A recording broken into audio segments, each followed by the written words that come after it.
अस्सलामु अलैकुम वरहमतुल्लाहि वबरकातुहू।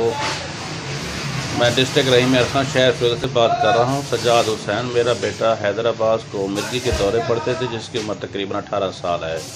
तो मैंने बहुत इलाज करवाया मगर वो ठीक नहीं हुआ था। जब मुझे अम्बिया और अहलबैत अलैहिस्सलाम की मेडिसन का पता चला तो मैंने क़िबला अरबाब अली शाह साहब से रब्ता किया तो अल्हम्दुलिल्लाह उन्होंने दवाई नुस्खा भेजा मेरे पास। मैं 3 माह अपने बेटे को इस्तेमाल किया, कोर्स मुकम्मल किया तो 3 माह के अंदर मेरे बेटे को अल्हम्दुलिल्लाह कोई दौरा नहीं पड़ा। अल्लाह का शुक्र है, मालिक कायनात का बहुत एहसान है कि मेरा बेटा बिल्कुल सेहतयाब हो गया है और कोई उसको दौरा नहीं पड़ता। मैं शुक्रगुजार हूँ क़िबला सैयद अरबाब अली शाह साहब और क़िबला सैयद जान अली काज़मी साहब का, उनकी पूरी टीम का बहुत बहुत शुक्रगुजार हूँ, जिनकी कोशिश से हम तक ये दवाई पहुँची है और अल्हम्दुलिल्लाह मेरा बेटा सेहतयाब हो गया है। हम दुआ गो हैं मालिक कायनात मोहम्मद वाले मोहम्मद का सदका इनके हिकमत इल्म में मज़ीद तरक्की अता फ़रमाए। वस्सलाम वरहमतुल्लाहि वबरकातुहू।